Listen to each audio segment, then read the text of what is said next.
Assalomu alaykum do'stlar. Bu foydali podkast. Bizda navbatdagi epizod, bilasiz, biz yashayotgan raqamli dunyoda kiberxavfsizlik juda ham bir aktual mavzulardan biri bo'lib qolmoqda.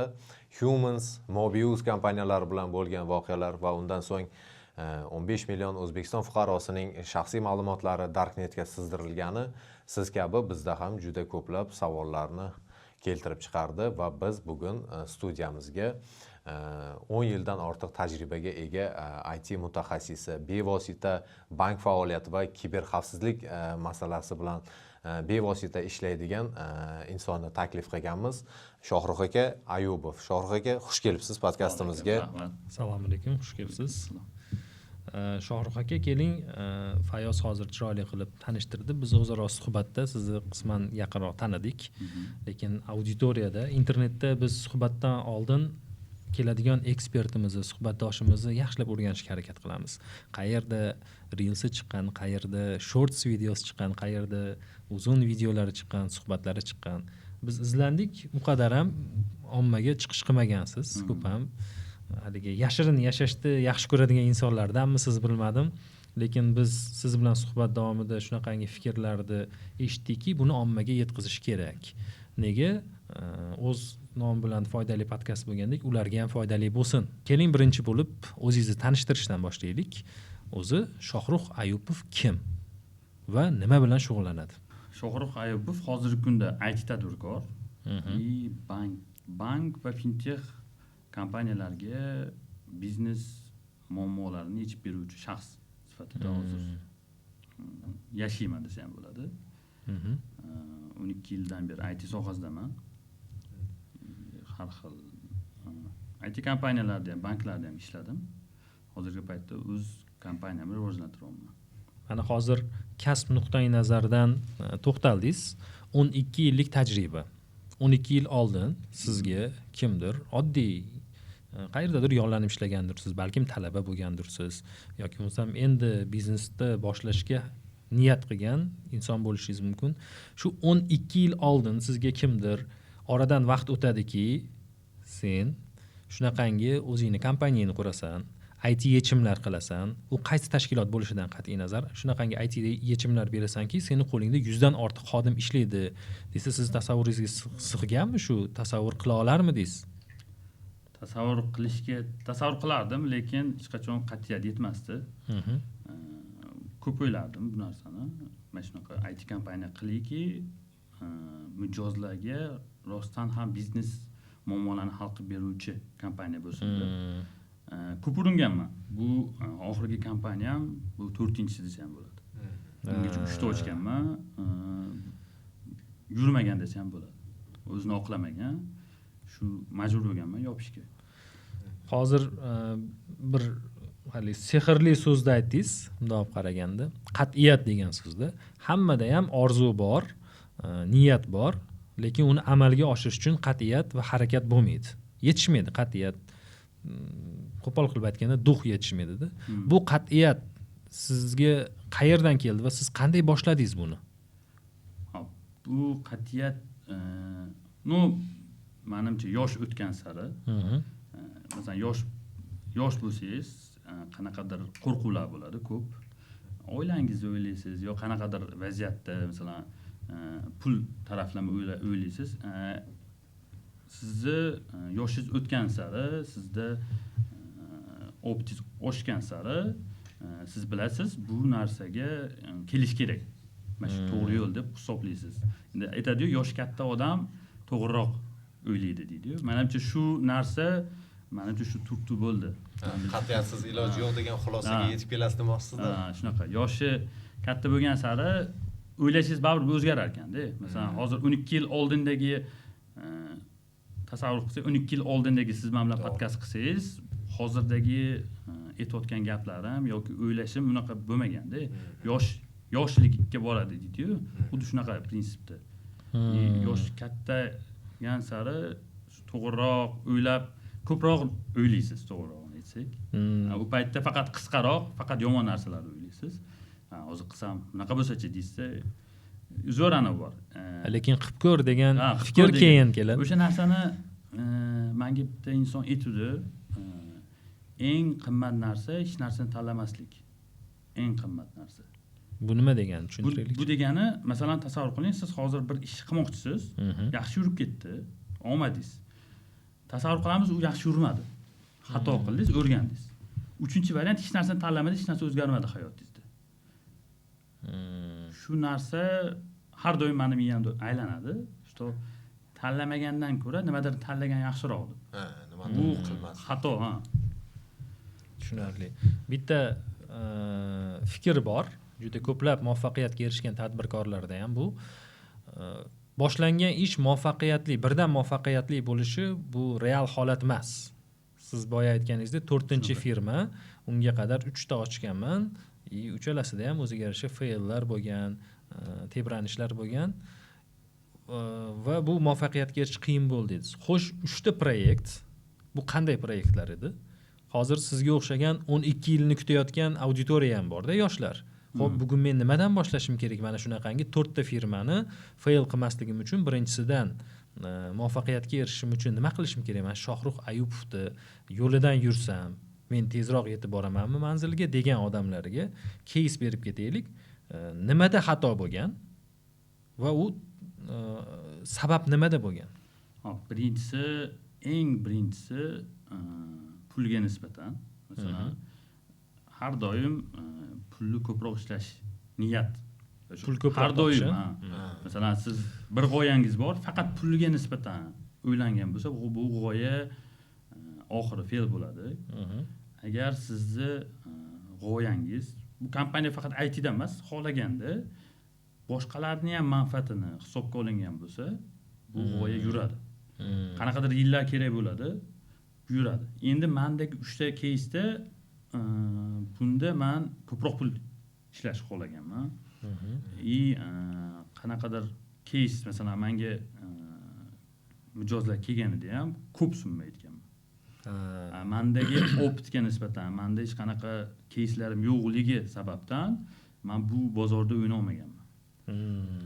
Hozirgi paytda biznes yo'nalishimni o'zgartirganman. Ya'ni men mijoz qidirmayman. Mijozlar ham kelmaydi menga.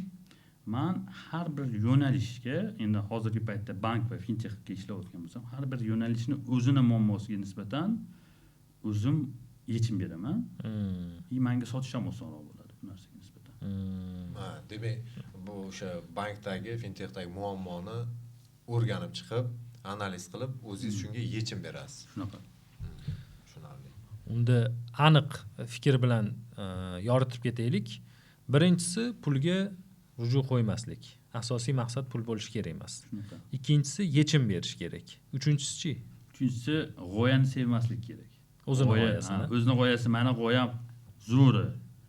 Menda mana shu yuradi degan narsa bo'lish kerak emas. Baribir mijozdan so'rash kerak bu narsani. Bizada shunaqa prinsipni qildikki, biz bir g'oyani hozirgi paytda startaplar ko'payib ketdi. MVP. Biz MVP chiqarib olamiz, mijozlardan o'rganamiz. Nima bo'lyapti? O'zi bu ularga kerakmi degan savol. Javobini olamiz, keyin yana quramiz. Endi hozir bizada shunaqa narsa bo'lib qolganki, meni g'oyam zo'r, meni g'oyam bitta, dunyoda bitta deb yuraveradi. Bitta yana nima aytay, agar siz o'ylayotgan narsalar reja bo'yicha ketayotgan bo'lsa, demak bu xayolda. Hech qachon ITda reja bo'yicha ketmaydi. Agar sizda hammasi zo'r, men zo'r ketyapman, rejamda ketyapti deyotgan bo'lsangiz, bu xayolda ketyapti. Realda emas. Real hayotda bunaqa emas. Tebranish bo'ladi, pasbalalik bo'ladi, o'ynab ketadi. Bu narsa juda yillar sarflash mumkin IT loyihaga, bir kunda tugaydi. Shunga ham qanaqadir vaqt ko'p o'rganish kerak. Bozor, masalan, siz qilayotgan g'oya yoki muammo hal qiluvchi qanaqadir кейsiz rostdan ham kerakmi degan savolni berish kerak har doim. Yo bo'ldi, mana shu zo'r ish qilganman, mana shunaqa zo'r narsa bo'lgan. Deyish bu xato. Tushunarli. Hozir mana bu 4-chi shu Vox.uz 4-proyektingizmi? Shu proyekt sizga hozir haqiqatan daromad olib kelyaptimi? Olib kelyapti. Lekin men o'zim xohlagan hali darajaga chiqqani yo'q. chunki bizada xodimlarga ochig'ini aytaman, bozordan ko'proq pul to'laymiz. Bozordagi holatdan ko'proq pul to'laymiz, chunki bizada bir oila bo'lib qolgan. Biz har bir xodimga individual yondashamiz. Masalan, har bir bizada viloyatdan ko'p. Viloyatdan ko'pligi uni arendasi, uni yashashi, oilali bo'lsa bolasi, shularni hisobga olib turib oylik beramiz. Bizada manaqa narsa bo'lib qolgan. Bu biznesga nuqtai nazardan sizga minusga ishlamaydi? Yo'q. Yo'q, endi minusga ishlaydi. Qanaqa ma'noda? Men 100 ming topmayman-da, masalan 70 ming topaman. Lekin o'zimning xodimlarim ishga chin dildan keladi. Komandada. Xohlar keladi ishga. Boshqa ish qidirmaydi. Biladi, bu ishxonada uni qadri bor. Faqat ishlagani uchun, bilimi uchun emas, o'zini qadri borligini. Shu sababli ham bizada oylik balandroq. Xodimlarimiz, yangi xodim olmaymiz hisob. Chunki bizada ustoz shogird an'anasi ketgan. Biz e'lon beramiz, shogird olamiz deymiz, shogirdni olib tarbiyalaymiz, ishga ishlayveradi biz bilan. O'zi mana shu joyda bitta savolda, umuman yaxshi IT mutaxassisini yetarli kompetensiyaga ega bo'ladigan davri qancha davr ketadi? Necha yil o'qish kerak bo'ladi IT mutaxassis? Zo'r aytishnik bo'laman. Endi bilamiz, doimiy o'rganish kerak. Lekin masalan, qandaydir bir pul ishlab topish uchun, nimadir proyektlar qilish uchun qancha muddat o'qish kerak bo'ladi? O'qish kerak degani butun umr. Agar siz endi hozir bozor iqtisodiyotida hamma pul ishlagiz keladi. Bizada shunaqa tushuncha bo'lib qolgan, aytishni zo'r pul topadi. Bu 100% noto'g'ri. Bu boshqa podkastlarda aytganman. Bu naborot teskarisi. Sizda agar siz hozir masalan bugundan boshlab o'qishni boshlasangiz, 1 yilda nimadirni biladigan mutaxassisga aylanasiz. Sizga qanaqadir summa to'lanadi, 100% yashashingizga yetmaydi. Agar siz xohlagan darajaga, ya'ni hamma narsaga yetadigan pulga erishmoqchi bo'lsangiz, kamida 3 yil kerak. Kamida 3 yil. Aytak 5 yilda tanishlarim bor, 6 yilda hozir endi hamma narsaga pul yetyapti degan hisobga o'tdi. Bizada hozir shuncha bo'lib o'qishni bitirdi, sertifikat oldi, ertadan zo'r pul topadi, men boyvachcha bo'lib ketaman deb o'ylaydi. Aslida IT unaqa soha emas. Keling, mana shu joyda ITchi va IT biznes haqida gaplashaylik. ITchi bilan IT biznes egasini ichida yurgan odamning farqi nimada? Farqi yillarda desa bo'ladi. Ya'ni IT xodim deylik, IT xodimi nechadir yil o'tgandan keyin xohlasa xohlamasa o'zi bir aytaylik startap yoki firma ochadi. Chunki ITda shunaqa narsa bor. Endi ko'p ITchilarga shunaqa bor. Qanaqadir yangilik yoki qilmasa tura olmaydi. Bitta joyda ham ko'p ishlay olmaydi. Masalan, IT xodimini aytamiz 10 yildan ko'p bitta joyda ishlagani yo'q. Har doim o'zgarib turadi. Chunki unga yangi challenge kerak bo'ladi. Yoshi o'tgandan keyin bu narsadan zerikadi, kattaroq narsa qilgisi keladi. Bir necha proyektlar qilgisi keladi. Insonni bir o'zi qila olmaydi. Shu sababdan ham IT biznesga kiradi. IT biznesdagi ko'pincha rahbarlari, kim yaratuvchilari hammasi ITdan chiqqan, dasturchi bo'lgan insonlar. Ular shu ko'prog'ini xohlagani uchun kompaniya ochgan bo'ladi. Mana hozir yaxshi daromad ko'rish uchun 3 yil kamida, bo'lmasam 5-6 yilda muvaffaqiyatga erishadi. Yaxshi o'zi xohlagan narsalarda manzilga yetib boradi dedingiz. Sizga 12 yil bo'ldi. Shohrux Ayubov yetib bordimi? Shu erishdimi? Tashqaridan ko'rganda shunaqa tuyuladi, lekin ichimdan bu narsaga yo'q, hali ham o'zimni bu pul tomonlama emas, o'zim xohlagan darajaga chiqdim deb o'ylamayman. Tashqaridan ko'ringanda hammasi ideal ko'rinishi mumkin, lekin ichimdan hali ham o'zimdan qoniqish hissi qilganim yo'q. Hozir qilayotgan ishim oddiyroq tuyuladi o'zimga. Mana hozir bitta tushuncha borda, juda ko'p O'zbekiston bozoridagi startaplar IT sohasida chiqib kelyapti-da. Kengroq fikrlaylik, faqat siz ITchi sifatida emas, yana qaysi sohalarda startapni yaxshiroq qilsa bo'ladi? Ishlab chiqarishda qilsa bo'ladi. Hozirgi paytda juda ham rivojlangan, eski tamoyillar qolib ketgan. Keyingisi bu o'qishda. Ya'ni hozirgi paytda juda ham ta'lim yo'nalishi.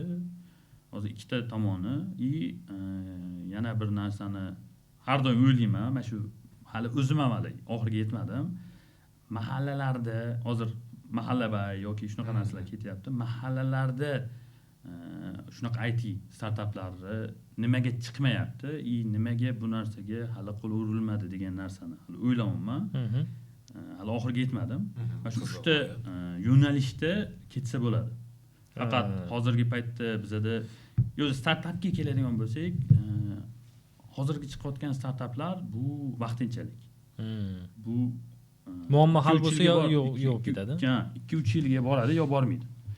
Chunki aytganimdek maqsad birinchi o'rinda pul bo'lib qolgan. Hech qaysi endi aytaylik, hech qaysi startap xalqqa qaysidir muammosini hal qiluvchi emas. Men unaqa startap ko'rmadim. Hamma startap bu to'g'ri, agar masalan iqtisodiyot nazaridan olsangiz, u pul ishlashi kerak, qanaqadir qilib pul topishi kerak. Lekin bizada shunaqa tushuncha bo'lib qolgan, mijoz pul to'lamasa bu startap nolga teng. Lekin bizada mijozi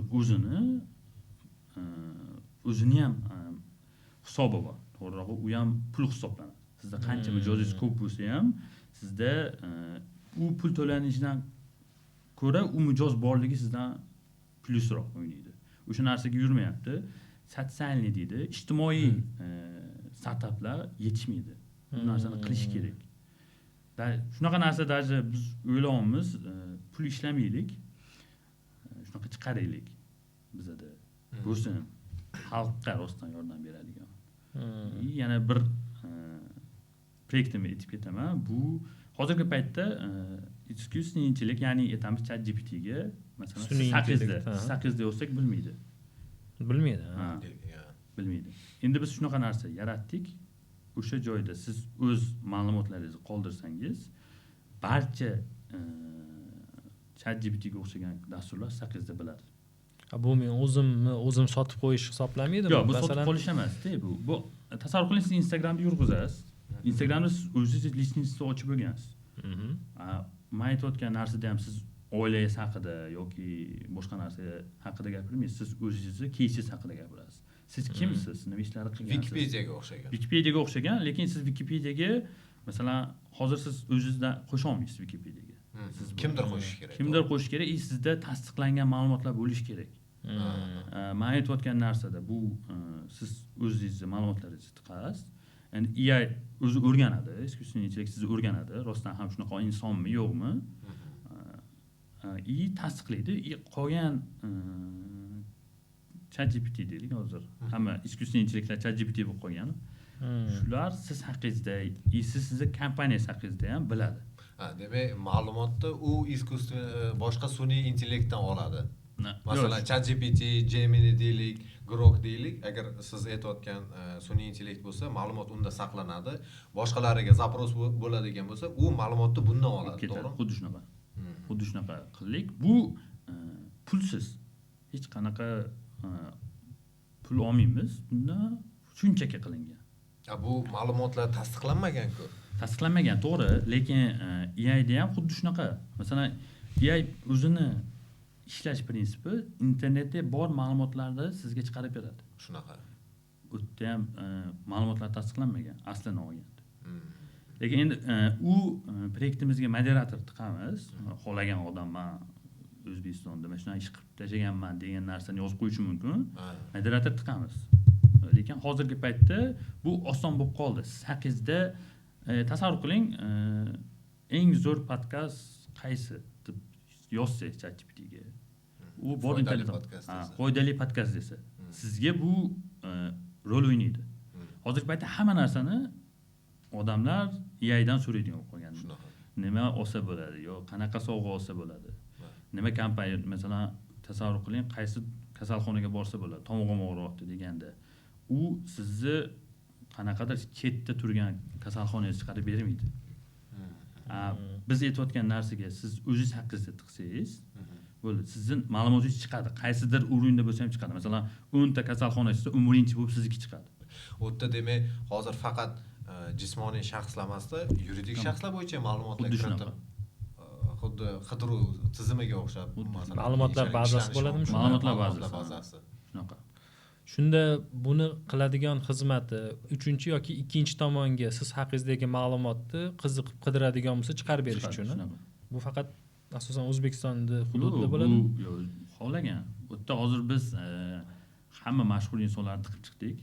Hozirgi paytda yozsangiz chiqyapti. Bizniki birinchi bo'lib chiqyapti. Bu hozir demo versiyada, to'g'rimi? Yo, amalda ishlayaptimi? Amalda ishlangan, endi reklama berilmagan bizda. Endi bizda oldin aytganimdek, bizda shunaqa tamoyil bor, chiqaramiz, kuzatamiz. O'rganish davrida endi. O'rganish davrida ketyapti hozir. Bor, insonlar ishlatadigan insonlar bor. U yerda ham aytamiz, iskunchilik intellektlar, AI ham o'zini qanaqadir period uni o'rganish kerak. Hozirgi paytda lekin o'zi o'rganish kerak. ChatGPT da hozirgi paytda chiqyapti bu narsa. Yozsangiz, o'sha ma'lumotlarni olib chiqib kelyapti. Birinchilardan biri olib chiqib kelyapti. ChatGPT ga yo'naltiradimi shunda u ma'lumotlarni? Yo'q, ChatGPT bizaga chiqadi, ya'ni. Bizadan ma'lumot oladi. Buni bazasidan. Sizlardan olib, keyin u yoqqa ma'lumot ChatGPT kim foydalansa o'sha sun'iy intellektda, masalan, DeepSeek bor, yana boshqalari bor, hammasi kirib sizdan ma'lumot olib chiqib ketaveradi. Uni xavfsizligi qanaqa ta'minlanadi? Yo'q, bu xavfsizlik o'zi asli aytganimdek, ChatGPT shunga o'xshaganlar, hammasi prinsipi shunaqa ishlaydi. Internetda bor ma'lumotni olib sizga cho'ylik chiqarib beradi. Bu ham tasdiqlanmagan. Bu aslida tasdiqlanmagan. Xuddi shunaqa, tasdiqlanmagan asli, lekin birlamchi ma'lumotni sizga yetkazib beradi. Shohrux aka, hozir aytyapsiz, jamoa degan so'zni ko'p ishlatyapsiz, to'g'ri? Bunaqangi katta ob'yomdagi ishlarni, yirik ishlarni bitta odam qilish qiyin. Shuning uchun jamoa sizga kerak bo'ladi. Eng katta muammo, asosiy muammo bu jamoani to'g'ri shakllantira olishda. To'g'ri, siz ishchi olmaymiz, biz shogird olamiz, shogirdlarni ishchiga, keyinchalik partnerga aylantiramiz dedingiz. Xo'p, lekin bu uzoq vaqt talab qilmaydimi? Juda ham. Chunki bozor rivojlanib ketyapti-da. Jamoani yig'ish uchun tezkorroq qanaqa usullardan yana foydalansa bo'ladi? O'zbekiston bozorida o'zi IT ga o'qiyotganlar ko'p. Lekin uni orasidan salohiyatliklari, hamma ham o'zi xohlab qiziqib o'sha sohaga kirganlari ham emasda. Ko'pi siz aytgandek pul topish uchun qiziqqan. Falonchini ko'rdim, Shohrux aka Ayupovni ko'rdim. Misol uchun qimmat mashina olibdi, uy olibdi yoki bo'lmasam 100 ta xodimi bor ekan, falon joyga sayohatga boribdi degan qisqa muddatli motivatsiyalar bilan, qiziqishlar bilan kirib keladi. 3 oy yoki 1 yildan keyin bu xato yo'lligini biladi. Shuni hisobidan bozorda salohiyatli, kerakli kadrlar, ya'ni kuchli kadrlar bo'lishi qiyinlashadi. Siz O'zbekiston bozorini o'zi qanaqa baholaysiz? Hozirgi paytda juda ham boshqa kompaniyalar tasdiqlaydi, xodim olish juda ham qiyinlashib ketdi. Imini IT sohasida. Endi bizada kompaniyada olinishini aytsak tartibi bizada shunaqa bo'ldiki, biz uni bilimini baholamaymiz. Insoniyligini baholashga o'tdik. Ya'ni bizda kadrlar o'zi agar oladigan bo'lsak yetarli, bizga shogird bo'ladigan yaxshi inson sifatida kerak. Qolganini o'rgatib olamiz. O'rgatish muammo emas. Yaxshi o'zini tutishi yaxshi inson bo'lsa o'rgatib olamiz. Shunga ham hozirgi paytda yaxshi kadrlar o'zi qolmadi desak ham bo'ladi. Hamma qolmadi emas, bor, egallangan. Endi boshqalari, endi nima taklif berardim? Boshqa kompaniyalarga ham o'zini o'quv markazini ochish. Katta kompaniyalar tashqi dunyoda, mijnoriy dunyoda bu narsani qo'llab kelyapti. O'zi o'quv markazi ochadi, o'zi yetishtiradi. Bu eng to'g'ri yo'l bo'lib qoldi. Siz nimaga ta'lim bo'yicha ketmadingiz? Har qanday shogirdni olib o'zimizga moslab olamiz, bozor tendensiyasiga, talabiga moslab olamiz dedingiz, o'qitibda tayyorlab. Nega shu 3 ta startapdan bittasi ta'lim bo'lsa, shunga kirmadingiz? Kirganman, bor desa bo'ladi, faqat bizada Toshkentda emas. Biz Urg'uni viloyatga berganmiz. Biz viloyatda o'qitib, ularni aytamiz, intervyudan o'tkazib, Toshkentga olib kelamiz. Bizlar bilan ishlaydi. Qaysi viloyatda? Hozirgi paytda Samarqandda bor. Samarqandda, xo'p. Qaysi yo'nalishlar bo'yicha u yoqda ta'lim beriladi? Hop, hamma yo'nalishlar bor. U yerda front, back, IT'dan xohlagan yo'nalishingiz bo'yicha ta'lim beriladi. Mana o'quv o'tda ham shunaqa qilinganki, biz qiynalgan oilalardan olamiz. Bizada 70% qiynalgan oilalar. Qolgani o'zi xohishi bilan kelgan insonlar. O'tda ham tamoyil pul ishlash tamoyilda emas. Biz o'zimiz uchun kadr yetkazish va boshqalar uchun ham yaxshiroq kadr chiqishi. O'zini o'zi oqlasa yetadi bizga. Shunga ham biz o'qishga unchalik masalan biz o'quv markazi ochishga bizadagi xodimlar, sheriklarim bilimi yetarli. Даже bozorda ko'p insonlar biladi ham. Lekin bu bozorga bizada vaqtimiz yetmaydi desa ham bo'ladi. Shunga ham viloyatlarda ochib qo'yganmiz. Viloyatda ham o'qituvchilar biz o'zimizning shogirdlar. O'zimizda ishlagan, oilaviy sabab bilan ketgan yoki o'zi xohlab ketib, o'sha yerda hozir dars berib, bizga shogird yetkazib beradi. Biz o'z shogirdlarimizni o'zimiz ishga olamiz. Bizadan bor ketgan yoki boshqa o'sha o'quv markazidan boshqa kompaniyalarga o'tgan. Bu narsaga ham to'g'ri qaraymiz. Ular yo'lini topsa, biz xursand bo'lamiz.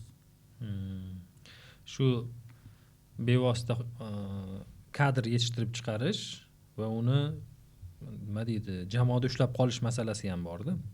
Siz jamoani boshqarishda qanaqa prinsiplar bilan ish olib borasiz? Hop. Va qanaqasini tavsiya qilasiz? Jamoani boshqarishda eng to'g'risi har doim jamoani o'ylash.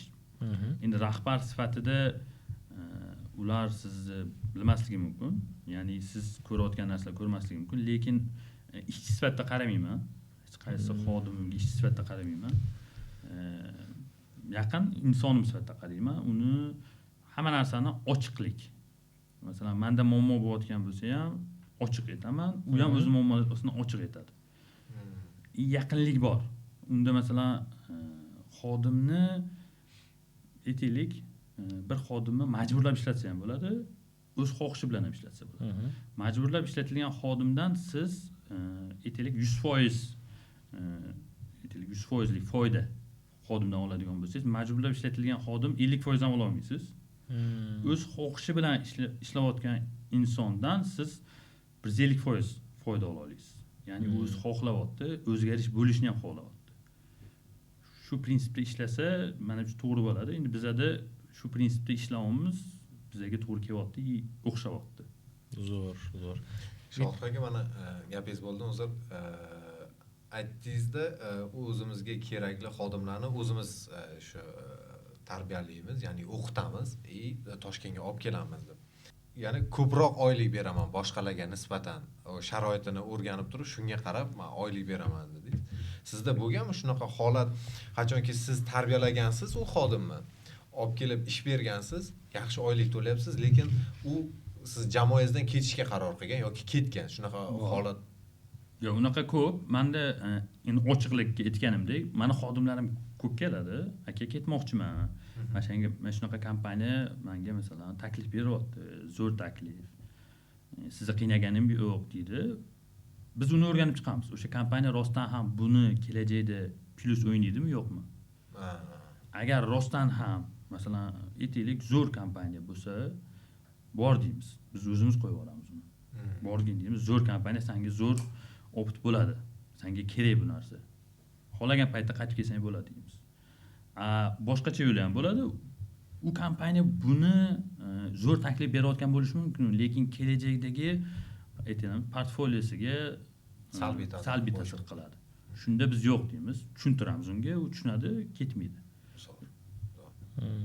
Shu joyda bitta qisqa nimada savol, sizga shogird tushmoqchi bo'lganlar necha yoshdan murojaat qilish kerak? Men bitta podkastingizda ko'rganman, bir onami 4 yoshli bolasini ITga berishni boshlagan. U nimani o'rganadi 4 yoshida? U 10 yoshda ITchi bo'ladimi, yo'qmi? 16 yoshga yetganda o'zini xohishini aniqlashni boshlaganda bu sohaga kiradimi, yo'qmi degan fikr bor-da. O'sha gapni bildirgansiz.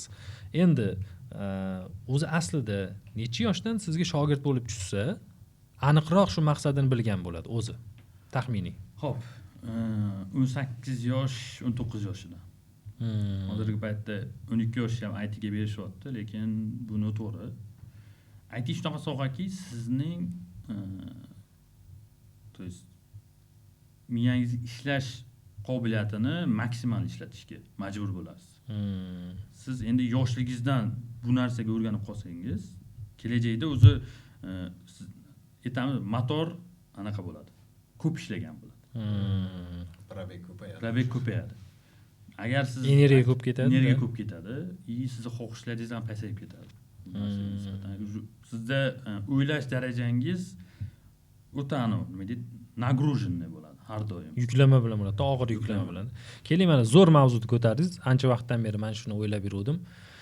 Kasb kasalliklari degan narsa bor-da. U hazil olib ham kulgili tarzda sahnalarda aytishadi, lekin biz hozir shunga to'xtalaylikki, IT sohasini tanlaganlar kelajakda nimaga tayyor turish kerak? Birinchi o'rinda qanaqa kasalliklar kelib chiqishi mumkin? Aniq bilamiz, kam harakat bo'ladi, kam uyqu bo'ladi, stressda bo'ladi. Bitta kodni yozib chiqib front-endni oldida ko'rsatib berguncha chiroyli qilib qancha energiya ketadi-da. Uni qisman asab kasalligi boshqani tushunishimiz mumkin, lekin yana qanaqa kasalliklar kelib chiqishi mumkin? Hop, birinchisi uyqusizlik. Agar meditsina tilida aytadigan bo'lsak, черепное давление. Bu birinchi bo'ladigan kasallik. Hop, ikkinchisi, aytganingizdek kam harakatli bo'lgan hisobiga semiradi. Sport bilan shug'ullanish kerak, aktivni. Endi semirgandan keyin qolgan kasalliklar o'zi avtomatik keladi. Birinchi eng ko'p uchraydigan kasallik mana shularda, to'g'rimi? Har doim har bir aytishlikni 3 tadan 3 tasini ko'rsangiz черепное давление bo'lgan. Davleniyasi bor, masalan 20 yosh bo'lsa ham, masalan aytaylik 17 yoshda IT kirgan bo'lsa, 20 yoshli aytishlikdan so'rasangiz davleniyasi bor. Endi mana siz mana shunaqa holatga tushib qolmaslik uchun qanaqa kurashyapsiz? Qandaydir yechimlar bormi? Qandaydir yechim endi boshdan o'tkazgan tabib deydi-yu. To'g'ri. Endi hozirgi holatga aytadigan bo'lsak, hozir ham o'sha rejimga o'zim tushib olmaganman. Chunki bizda shunaqa narsa borki, IT sohasi insoni, masalan, aytaylik 9 dan 6 gacha ishlash kerak degan tushuncha IT sohasida ishlamaydi. Ya'ni vaqt tanlamaydi. Vaqt tanlamaydi. Siz o'zingiz ham masalan 9 dan 6 gacha ishlagandan keyin ana bo'lib qoladi. ITda ko'p yurgan odamga kompyuter narkotikka o'xshab qoladi. Siz xohlaysiz nimadir qilishni, ishlayverasiz. Bu ko'zingizga, kechqurun uyqusizlikka ta'sir qiladi. Endi ko'proq uxlash kerak. Eng zo'r davo asli o'zi eng ko'proq uxlash kerak. Masalan, sredniy 7 soat, 8 soat uxlash. IT sohasi insoni kamida 10 soat uxlash kerak. Miya dam olish kerak. Miya. Shunaqa narsa bor. Fizически bilan moralniy charchash degan narsa bor. Siz shunaqa narsa bo'ladiki, fizически charchagan inson 8 soat uxlasa o'tib ketadi, mushaklari qo'yib yuboradi, lekin moralniy charchagan insonda bu narsa kechishi juda qiyin bo'ladi. Masalan, menda shunaqa holatlar bo'lgan, uxlab turib ham yana uxlagingiz keladi. Miyangiz hali uxlaganingizda ham hali o'chmagan hisobda yurasiz, uxlamaganida. Ishlayverganidan o'rganib qolgan bo'ladi. O'zi hozirgi mana bugungi kunda IT mutaxassislari kod yozadimi qo'lda, masalan sun'iy intellektlar chiqib ketdi, tayyor kodlar yozib beradi deydi, saytlarni front-endlarigacha tayyor aytsani prompt yozib bersa sun'iy intellekt tayyor qilib beradi. Qo'lda yozadigan aytishliklar bor. Bor, juda ko'p. Bu hammasi hozirgi paytda chiqayotgan vibe coding deydi. Bu vaqtinchalik. Bu narsa hozir shunaqa bo'ladi. Buni boshqacha qilib tushuntirganda, bizda 2017-18-yillardami junior dasturchilar ko'payib ketdi. Va hamma kompaniya ularni olishni boshladi. Oxir uni tushunib yetishdi, junior dasturchilar, ya'ni mutaxassis yetib bo'lmagan dasturchini olib, undan qanaqadir rezultat olish noto'g'riligini tushunib yetishdi. Whitecoiningga xuddi shunaqa, hozir tendensiyaga o'xshab ketyapti, lekin kelajakda baribir qo'lda yozuvchi dasturchilarda ish ko'payadi. Siz aytgandek sun'iy intellekt ideal darajada qilib bera olmaydi. Hammasi baribir xato bo'ladi. Ko'pincha oxiriga yetmaydi, baribir dasturchi ishlashiga to'g'ri keladi. Dasturchi qo'lda yozadi Baribir yozadi. chunki hozir haligi ro'yxat chiqyapti-yu, sun'iy intellekt zo'r rivojlanib ketsa qaysi kasblarga ish qolmaydi deganda uning ichida masalan media vakillari bor, jurnalistlar bor, IT mutaxassislari, shu dasturchilar bir 10 ta 15 ta ro'yxat bor. Shu demoqchi bo'lganim, IT ni kelajagi qanaqa, siz masalan shu soha mutaxassis sifatida qanaqa ko'rasiz uni kelajagini deb savol bermoqchi edim. Endi agar kasblar yo'qolishiga keladigan bo'lsak, eng kasb yo'qolmaydi. Искусственный, ya'ni sun'iy intellektga ishlatmaydigan insonlarni sun'iy intellekt ishlatadigan insonlar o'rnini egallaydi. Bu yangi siz aytgan- skills bo'ladi-da, Xuddi shunaqa. Agar hozirgi paytda sun'iy intellektga o'rganmasa, kelajakda uni o'rnini sun'iy intellektga o'rgangan inson egallaydi.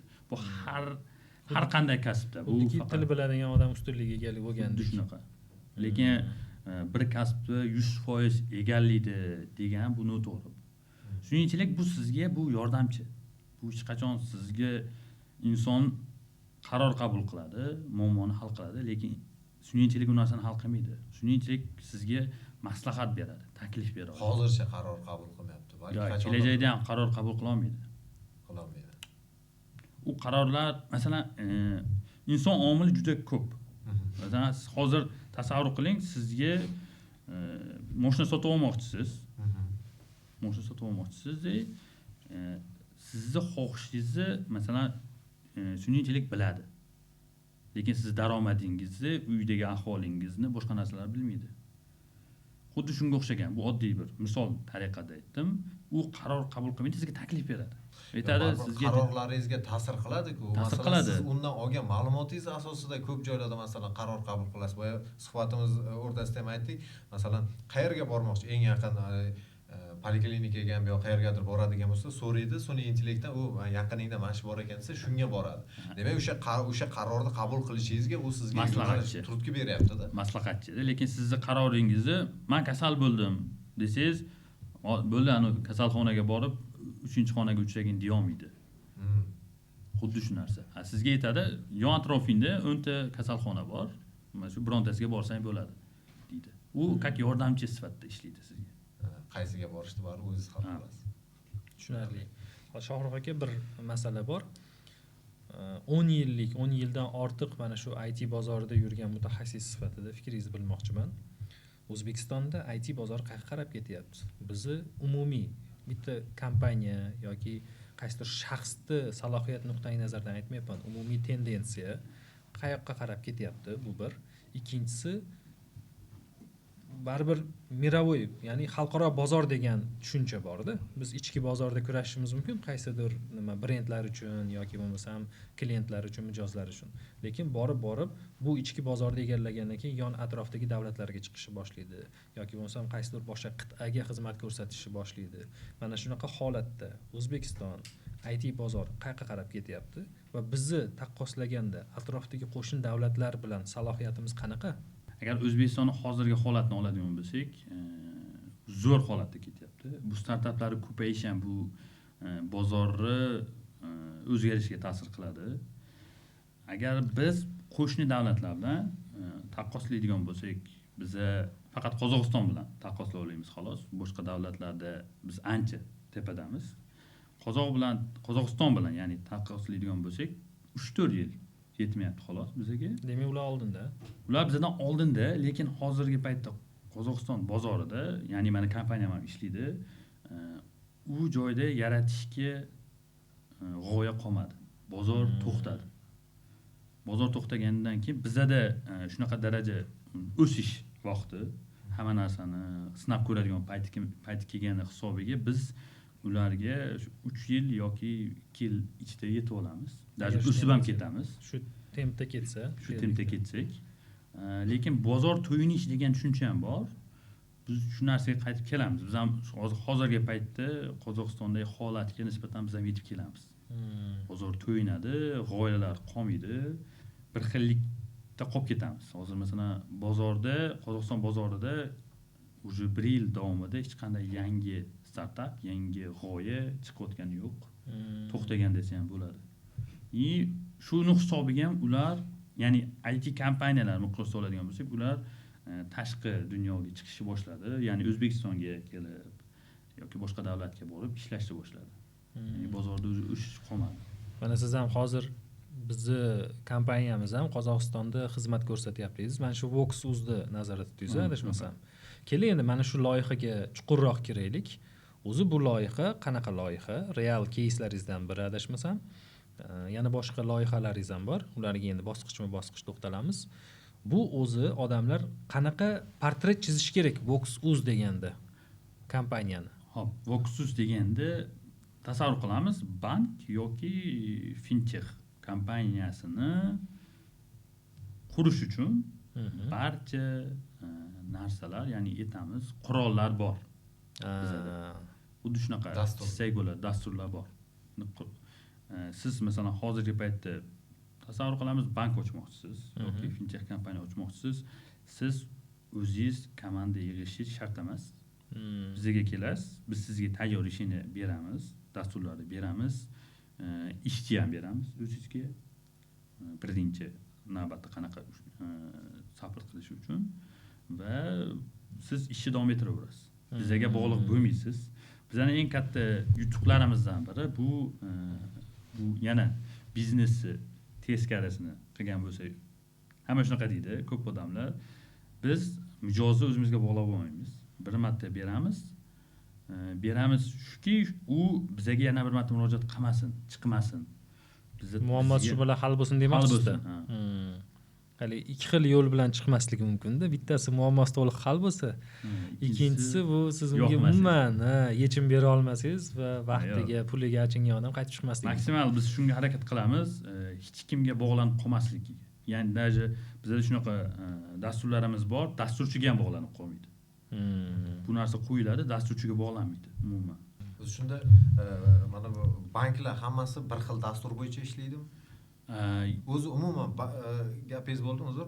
Umuman bitta bank faoliyatida, masalan, yangi ochilayotgan bank deylik, shuni misol qilib oladigan bo'lsak, unga necha xil dasturiy ta'minot kerak bo'ladi? Necha xil dastur ishlatiladi uni faoliyatida?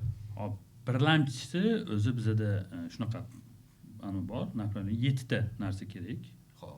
Birinchisi bu bankning o'zini sistemasi, bu dasturlash tilida aytadi, ABS deydi. Qolganlari ichki tizimlar, ya'ni xodimlar ishlaydigan tizimlar mijozlar uchun. Mijozlar hozirgi paytda har qanday bankka o'zini dasturi bor mijozlari uchun. Shu narsalar. Mijozlarga ham ikkiga bo'linadi, jismoniy va yuridik shaxslarga. O'z bankka mana shu narsalar bilan bank yana yura oladi. Endi u yog'i bank o'zini yangi g'oyalari va yangi produktlarini o'ylab topishga bog'liq. Tushunarli.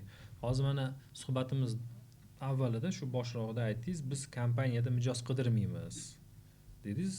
Unda bozor nimasida, siklida talab taklif degan narsa bor-da, qonuniyatida. Siz taklif bermasangiz qanaqa bo'ladi u klientlar bilan ishlash, daromad ko'rish masalasi? Xo'p, taklif bermaymiz deganda mana shunaqa narsaki, biz hozir ITda shunaqa narsa bo'lib qolgan, taklif qanday beriladi mijozga? Menda IT kompaniyam bor, xohlagan narsangni dasturlab beraman. Taklif bermaymiz degani shu ma'noda aytdim. Biz boshqacharoq. Biz chiqamiz, bizada deymiz, shunaqa narsamiz borki, sani ishingni masalan 10x ga kamaytiradi. Mana shu muammolaringni hal qiladi. Bizga mijoz kelmaydi degani ham bizni yo'nalishimiz bank va fintech bo'lgani sababli reklamaga yoki qanaqadir narsa orqali bizga mijozlar kelmaydi. B2B ishlaysizda, shuning uchun B2B ishlaymiz. Endi mana shu Vox.uz'dan tashqari yana qanaqa loyihalarni hozir yo'lga qo'ydingiz? Buni auditoriyaga ochsak va kelgusidagi rejalaringiz qanaqa bo'lyapti? Qaysi nuqtalarga fokus qaratmoqchisiz? Hop, Vox'dan tashqari bizda endi hozirgi paytda modaga aylangan bor, sun'iy intellekt. Ya'ni o'zimni sun'iy intellektim bor. 2 yil davomida yozilgan. Bu diplom ishim desa ham bo'ladi. Moskvada diplom ishimni yaqinda yoqlayman. Bu bor. Bu hozirgi paytda baholandi. KPMG tomonidan baholangan edi. $20 million baholandi. 20 million diplom ishi. Diplom ishim. Qoyil. Hozir bu narsani endi xalqqa chiqarish masalasini o'ylayapmiz. Qanday chiqarsak bo'ladi va o'zbekistonlik aytamiz dasturchilar, kompaniya ham o'zini sun'iy intellektini chiqarish qobiliyatiga ega degan narsani chiqarmoqchimiz, lekin hali bu narsa bo'yicha hali o'ylayapmiz, qanaqa qilib chiqaramiz. Shohruh aka, keling mana shu loyihaga sal kengroq to'xtalaylik. Bu sun'iy intellekt nima vazifani bajarib beradi? Nimaga ixtisoslashgan yoki mana shu biz o'rganib qolgan ChatGPT, Gemini shunga o'xshagan oddiy sun'iy intellektmi, tekst bilan ishlaydigan yoki boshqa bir ixtisosligi bormi? Hop. Umuman sun'iy intellekt o'zini ishlash prinsipini olsak, tasavvur qilamiz, siz ko'p kitob o'qiydigan insonsiz. Xo'p. Sizdan men o'sha kitoblar, ya'ni men bilaman siz qaysi kitoblar o'qiganingizni, siz kitoblar bo'yicha so'rasam siz javob bera olasiz. Uni ham sun'iy intellektga ham vazifasi o'zi tegi shu, ma'lumotlarga asoslanib sizga nimadir yechim berish. Masalan, ko'proq informatsiyani qisqaroq shaklda yetkazish. Xuddi shunaqa. Agar bizni qilgan sun'iy intellektimizni oladigan bo'lsak, bu bir inson sifatida u insonga xohlagan narsani o'rgatsangiz, o'sha ish qilib ketadigan narsa. Hozir ChatGPT ham xuddi shunaqa. Unga ham o'zini bizda ITda shunaqa tushuncha bor, ML, LLM degan, ML machine learning. ML orqali siz sun'iy intellektga xohlagan narsangizni o'rgatsangiz bo'ladi. Qak bolani tarbiya qilayotganga o'xshagan. Endi hozirgi bizda ham muammolarimiz bor. Bu sun'iy intellektimiz o'zbekcha ravon gaplasha olmaydi. Ya'ni u gaplashmagan demoqchiman. Bu narsani, o'sha narsani o'rgatib borsak, biz ham sun'iy intellektimiz o'zbekcha ravon gaplasha oladigan bo'ladi. ChatGPTni ham o'zbekcha 2 yil oldin gaplashish bilmasdi. Odamlar o'zi o'rgatib qo'ydi. Boshlanish nuqtaga qaraganda hozir ancha yaxshi gaplashadi. Xuddi shunaqa. Uni ham siz o'rgatdingiz-da. U o'zi sun'iy intellektga ham vazifasi sizdan ham ma'lumot oladi, sizga ham ma'lumot berib o'zi o'rganadi. Masalan, o'zini xatosini siz unga bersangiz, keyinchalik o'sha xatoni qilmaydi. Aytgandek bir inson, faqat bu ko'rinmas bir anaqa. Sun'iy idrok deydi-yu, shunga ham. Insonga o'xshab ishlaydi. Faqat ko'proq ma'lumotni o'zida saqlagan, ko'p narsani biladigan inson desak ham bo'ladi. Unga xohlagan narsani o'rgatsangiz bo'ladi. Yaxshilikka, yomonlikka, nima qayerdaligini. Sun'iy intellektga prinsip ishlash o'zi shu, ma'lumotlarga nisbatan ishlaydi.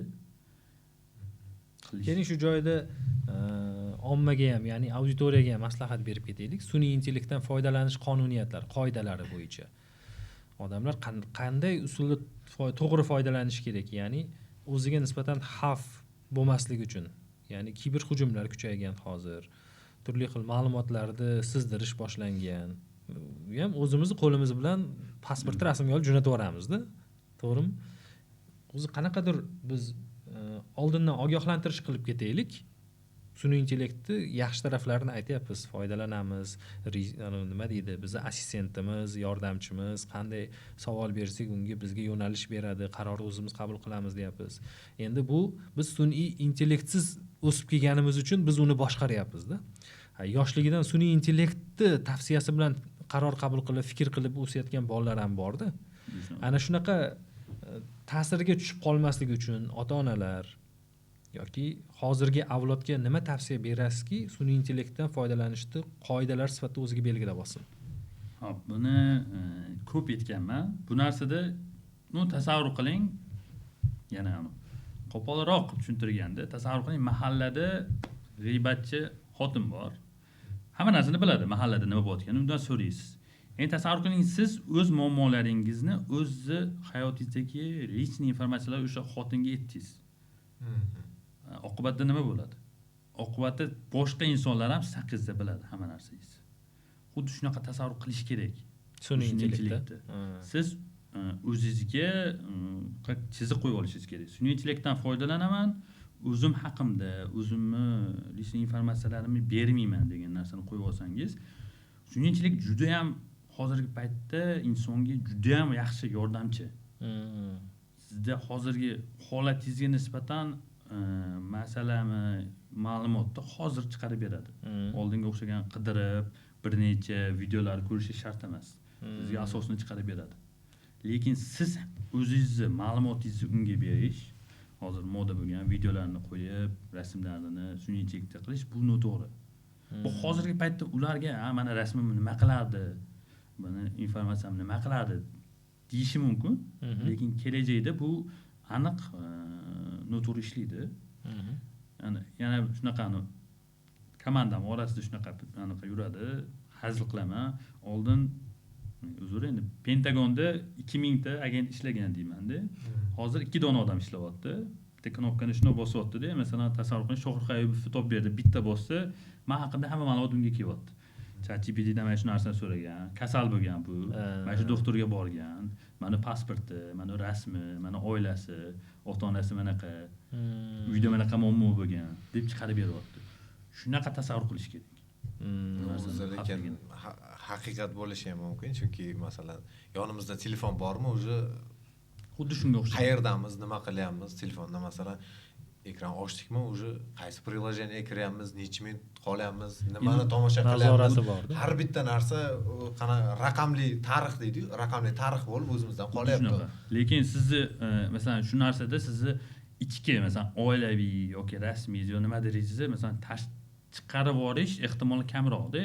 Lekin siz o'zingiz bilib turib sun'iy intellektga berishingiz bu 100% siz o'z ma'lumotlaringizni sotish bilan teng-da. Xo'p, biz aqlimizni tanigan odam sifatida aytyapmiz, biz shunaqa foydalanishimiz kerak. Bizdan keyingi avlodni-chi qanaqa tarbiyalashimiz kerak? Sizda muhit qanaqa? Mana shu narsa hozir ko'p narsa hal qilyapti. Mana shu kichkinagina telefon biz yordamchimiz, kerak bo'lsa dushmanimiz ham vaqtimizni o'g'irlaydi yoki mushkulimizni oson qiladi. Navigatorni yoqsiz, qaysidir manzilga bormagan joyingizga oson olib boradi. Tezroq.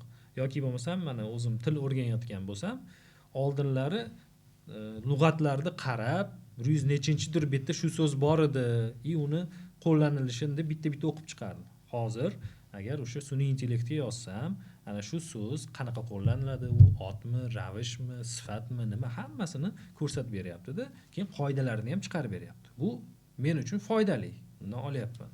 Endi shunaqa holatlar bo'ladi, farzandlarimiz o'sib kelyapti. Ularni biz nazorat qilmasak bo'lmaydi. Avvalo o'zimiz bilishimiz kerak buni boshqarishni. O'zimizni boshqarishimiz kerak. Keyin farzandlarni boshqarish masalasi bor. Ukalarni nazorat qilish degan narsa bor. Buni qanaqa tavsiya berib ketasiz ota-onalarga? Endi o'zimdan kelib chiqib aytadigan bo'lsak, bizda oilamizda shunaqa qonuniyat desa ham bo'ladi. Uyga kirganda telefon foydalanish mumkin emas. Aytishninglar uyda. Bizda ham aytishnik o'zi mumkin emas. Zaruriyat bo'lsa foydalansa bo'ladi, lekin qolgan payt foydalanmaydi. Bizda maksimal shunaqa qilingan, что hamma kitob o'qish kerak.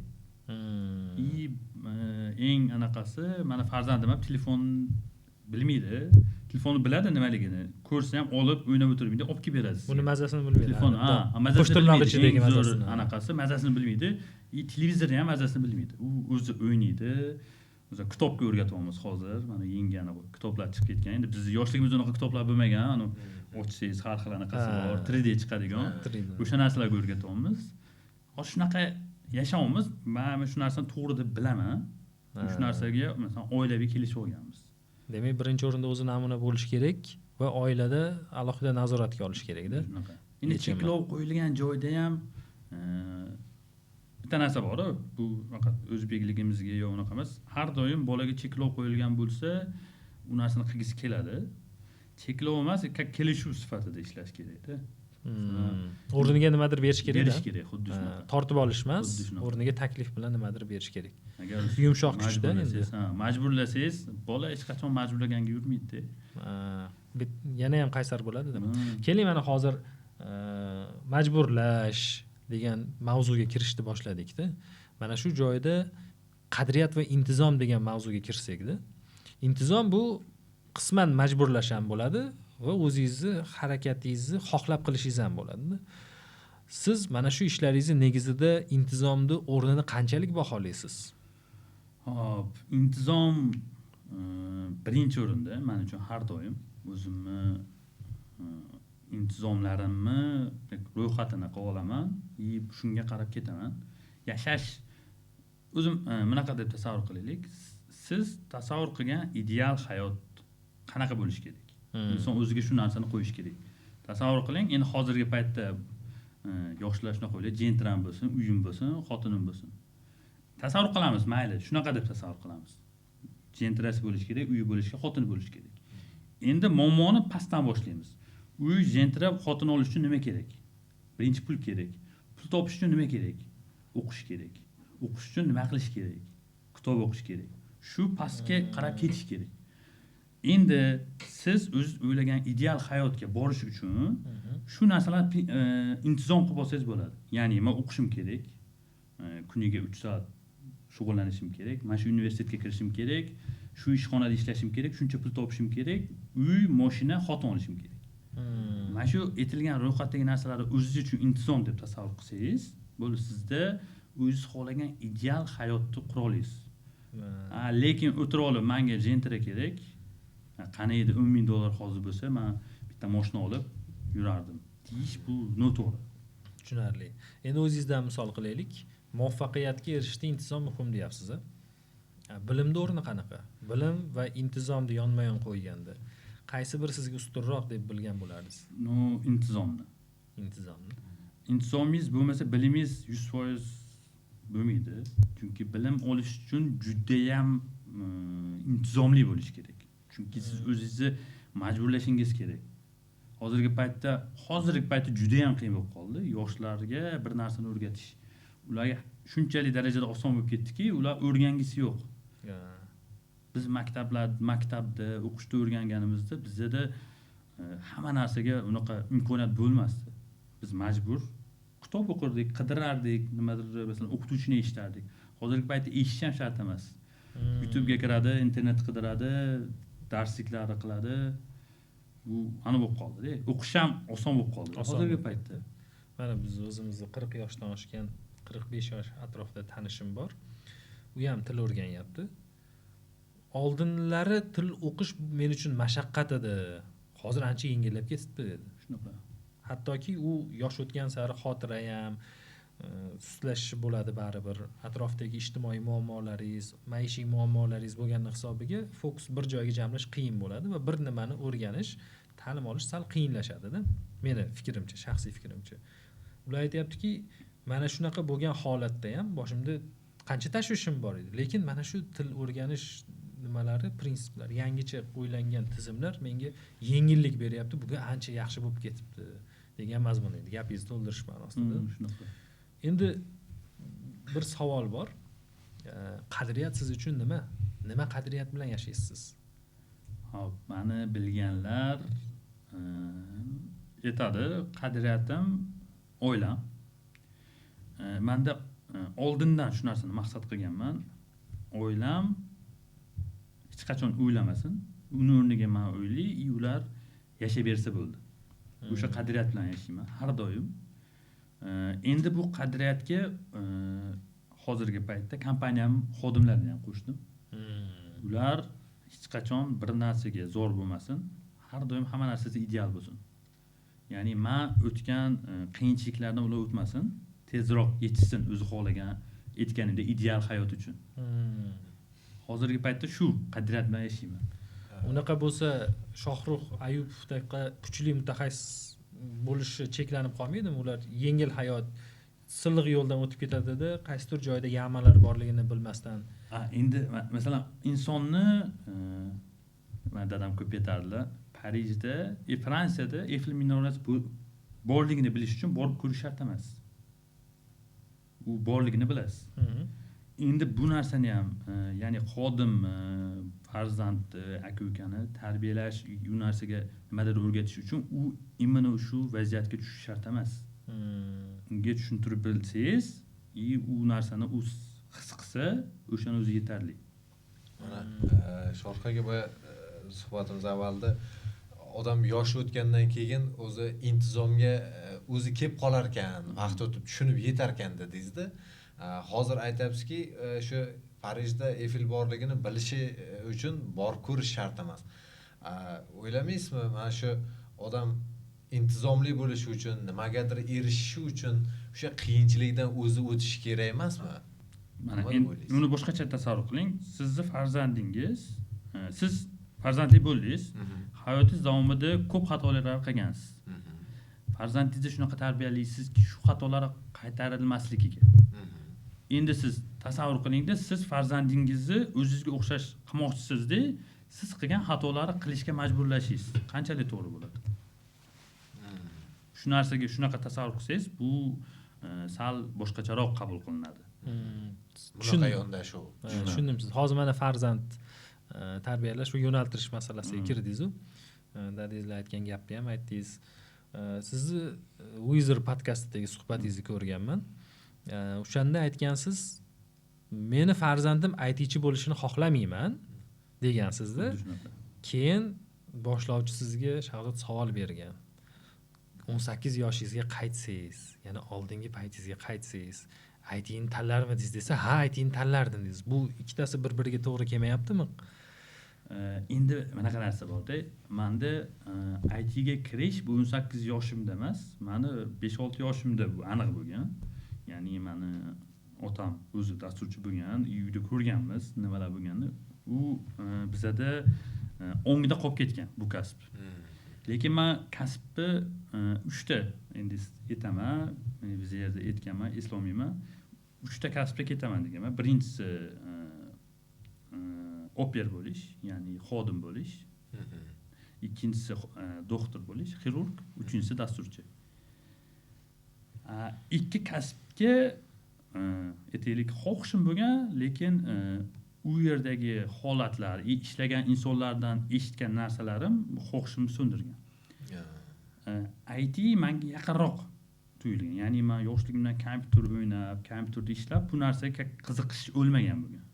Hayotiy hamrohingiz bo'lganda shunaqa.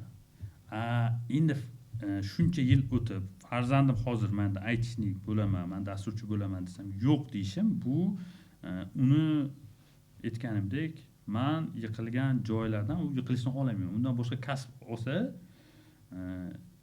undan yaxshiroq ketadi, o'sha pulni topa oladi.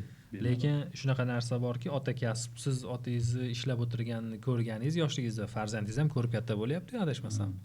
Unda ham baribir xohlaydimi, xohlamaydimi, sohaga qiziqish bo'ladi, kirib kelish. Endi bu maksimal harakat qilaman bu narsaga. Endi men farzandimni cheklamoqchi emasman. O'zini xohishlariga qarayman har doim. Lekin bilmayman, oldindan o'ylardim, farzandim diplomat bo'lsin. Birinchi farzandim diplomat bo'lsin, mayli chetda yashasa ham deb tasavvur qilardim. Endi hamma o'zini orzusi bo'ladi-yu.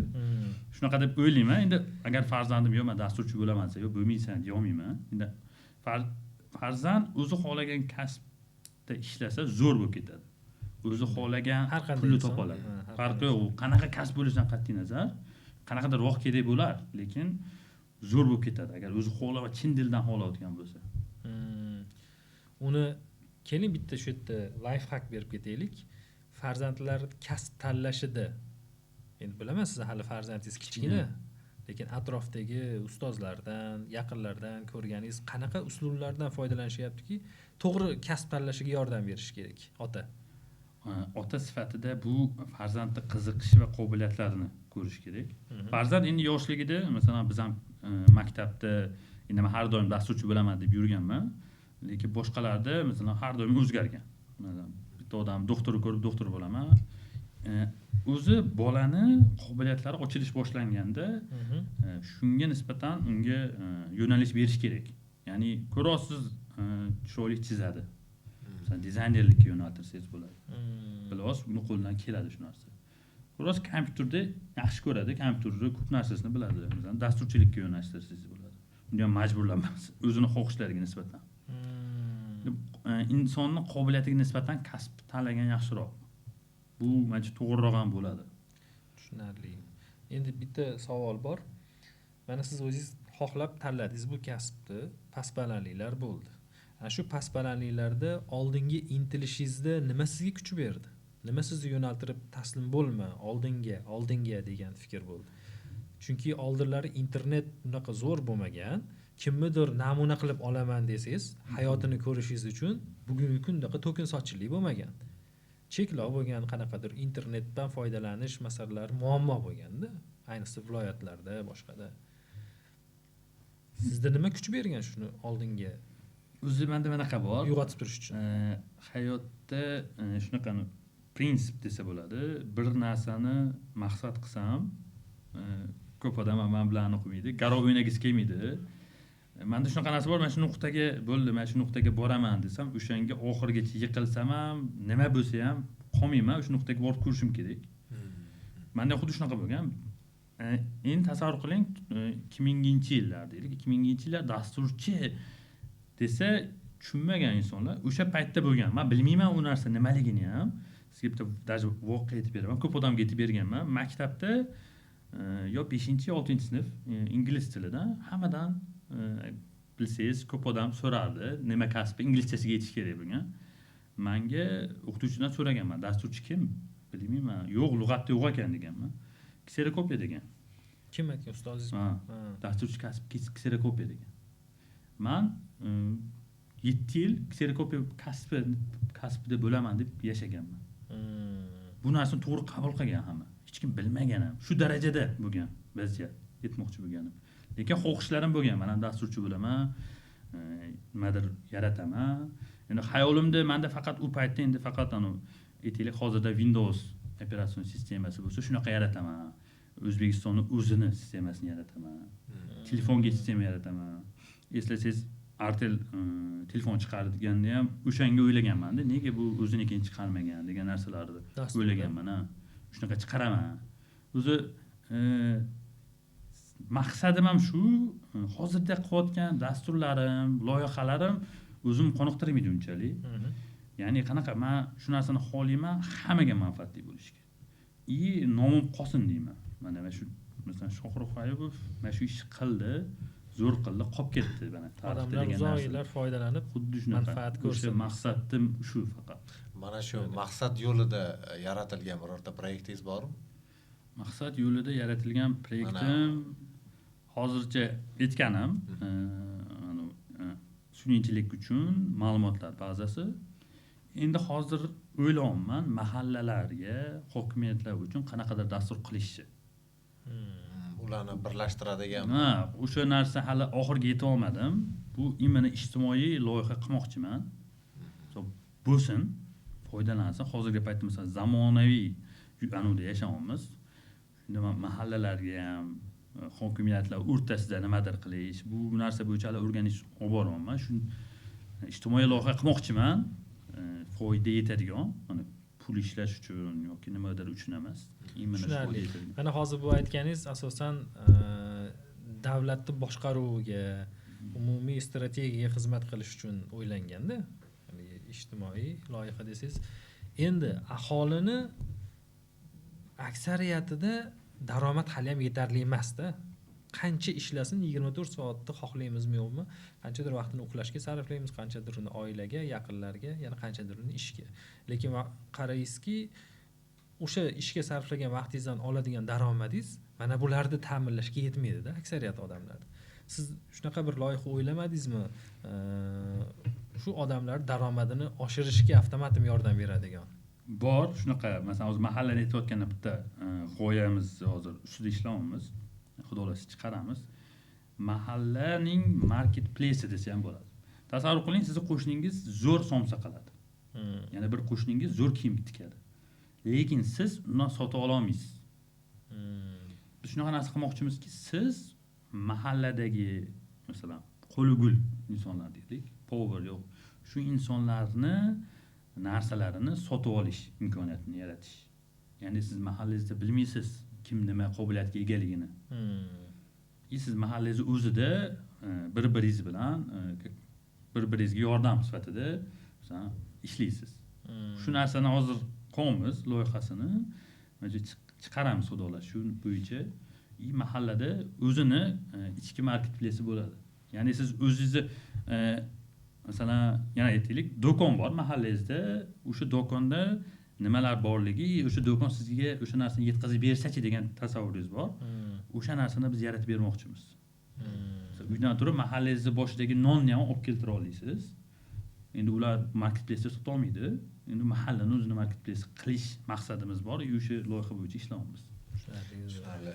Shohraga mana sizni tanishtirganimizda kiber xavfsizlik va bank faoliyati bilan bevosita bog'liq inson dedik. Shu yerda bitta savolim bor, qolib ketmasin.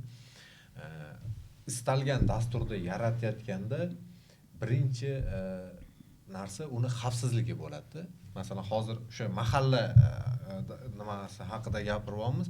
Unda ham istaymizmi yo'qmi, ertaga masalan dastur ishga tushgandan keyin odamlar avtorizatsiyadan o'tadi. Avtorizatsiyadan o'tgandan keyin qaysidir shaxsiy ma'lumotlarni beradi. Bu shaxsiy ma'lumot qaysidir serverda saqlanadi. Uni xavfsizligini ta'minlash kerak. Mana hozir ko'ryapsiz, O'zbekistonda yaqinda bo'lgan holatlar o'sha fuqarolarning shaxsiy ma'lumotlari chetga chiqib ketdi. Humans kompaniyasidan foydalanuvchilarning kartalaridan so'ramasdan pul mablag'lari yechildi. Umuman o'zi shu dastur yaratayotganda uni xavfsizligini ta'minlashga qanaqa talablar qo'yiladi? Umuman bir xalqaro tajribada o'tgan narsalar bormi? Biz masalan hozir deyarli har kuni qaysidir bir hamyurtimiz, qaysidir bir fuqaro shu raqamli firibgarlikka duch kelyapti-da. Shu xalqaro tajriba undan o'tib bo'lgan, qandaydir yechimlarni qilgan. Shuni qanday yechimi bormi? Biz qachon kelamiz shu narsaga demoqchiman. Hozirgi paytda agar muammoni oladigan bo'lsak, muammo aslida dasturda emas. Ya'ni Mobius masalan Hummus aytamiz, muammo dasturda emas, talabda. Ya'ni bizda hozir shunaqa tendensiya ketyapti, tezroq sifrovoy bo'lish. Maqsad shu. Shuni hisobiga hamma shu narsaga qarab ketyapti. Faqat loyiha deylik, loyihani rivojlantirish maqsadi. Hamma shu bank ham, boshqa ham hammasi. Lekin kiber xavfsizlik tomoni keyin o'ylanyapti. Qachonki sizga kimdir hujum qilsa, muammo aniq bo'lgan. Muammo aniq bo'lgandan keyin. Xuddi shunaqa. Bizda masalan aytadi-ku, kasal bo'lgunicha biz qaramaymiz, kasal bo'lgandan keyin o'zi harakat qilamiz. Xuddi shunga o'xshagan tendensiyada ketyapti. Lekin bu narsa o'zgaradi. Hozirgi bo'layotgan voqealar bu narsa bo'lgani yaxshi bir tarafdan. Shtov qolganlarga bu dars bo'lishi uchun. Endi u yerda chiqib ketgan ma'lumotlarni oladigan bo'lsak, bu narsadan qo'rqish kerak emas. Hozirgi paytda endi juda ko'p chiqib ketdi, banklar kredit olib qo'yadi, nimadir qiladi. Hozirgi banklardan kredit olish oson emas, birinchidan. Ikkinchidan kirish ham oson emas. Bu narsaga oddiy qarash kerak. Masalan, men 15 millionta ma'lumot ichida men hamma ma'lumotlarim bo'lsa ham men bemalol ayta olaman. Hech qaysi bankka kirib meni nomimda hech narsa qila olmaydi. Hop, keyingisi bu standartlar. Hamma bankda, har bir tashkilotda standartlar bor. Aytaylik, metodologiyalar bor. Bu eski. Bu narsani yangilash kerak. Talablar eski, zamon talablari qolib ketgan. Buni ham ayblash noto'g'ri, chunki kiber xavfsizlikka qaralmagan. Unga nisbatan to'g'ri qaralmagan. Bizda maqsad shu aytaylik, dasturni rivojlantirish uchun yangi g'oyalar, yangi dasturchilar olingan, lekin kiber xavfsizlik bir tomonda qolgan. Shu muammoga deb hozirdagi holatlar bo'lyapti desa ham bo'ladi. Mana siz hali aytdingiz-ku, bir yangi bank ochilmoqchi bo'lsa, menda tayyor baza bor.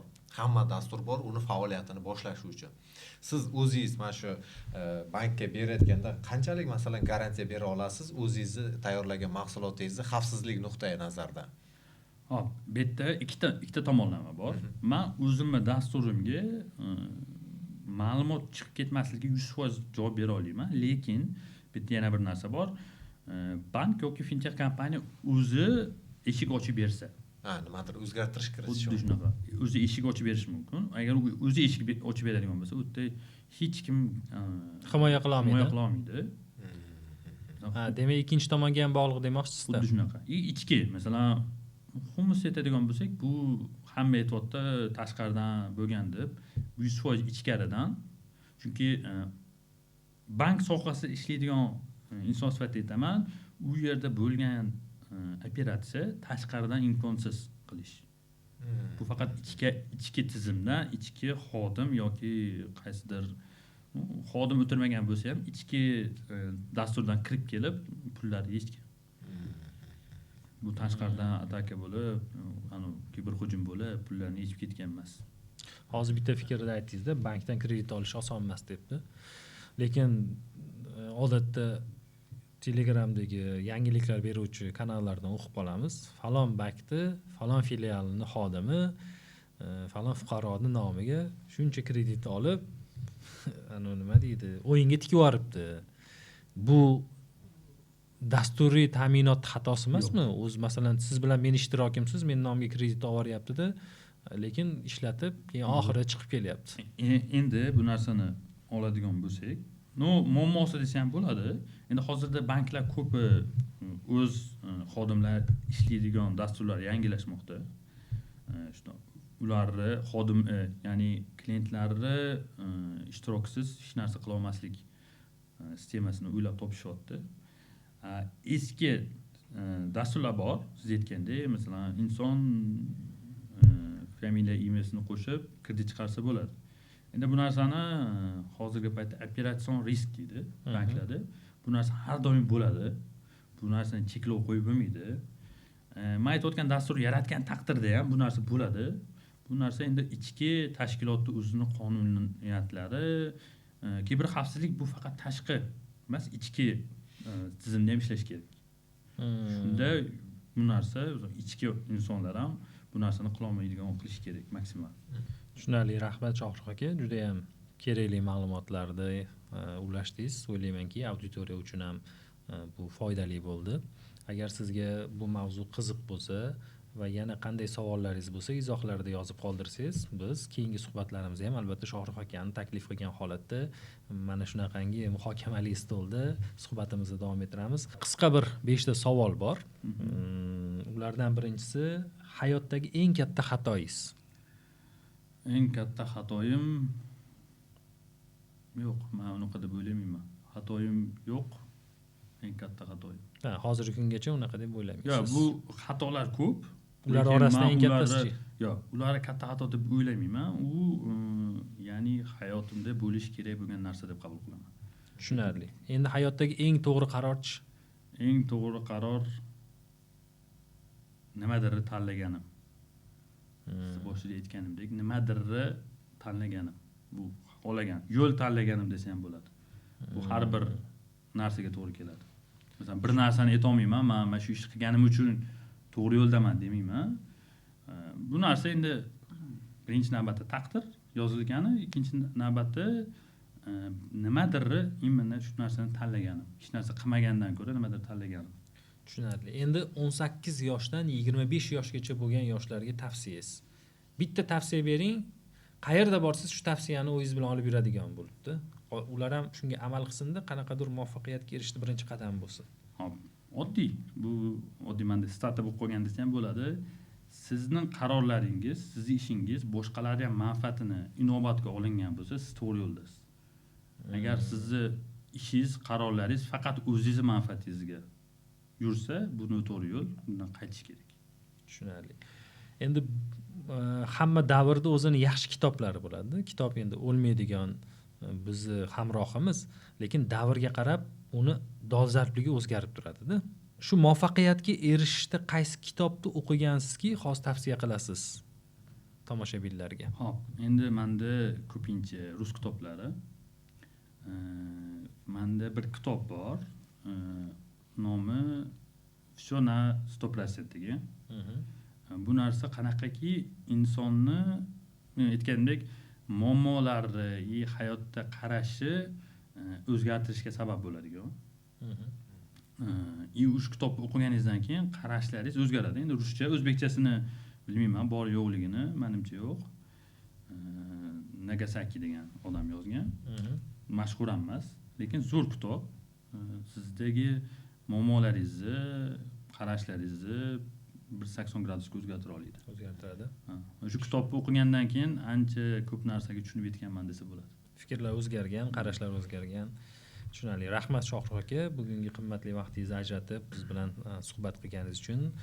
O'ylaymizki, bizning suhbatimiz sizga ham manzur keldi. Biz juda ham maza qildik. O'zimiz bilmagan keyslar, insaytlar, yangi ma'lumotlarni oldik.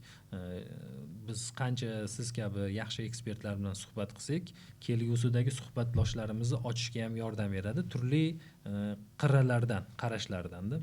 Biz imkon qadar harakat qildik. Sizni faqat IT sohasi vakili emas, boshqa taraflardan ham qarashlaringizni o'ylaymizki, bugungi suhbatimiz hamma uchun manfaatli bo'ldi. Rahmat. Kelgusidagi ishlaringizga muvaffaqiyat tilaymiz.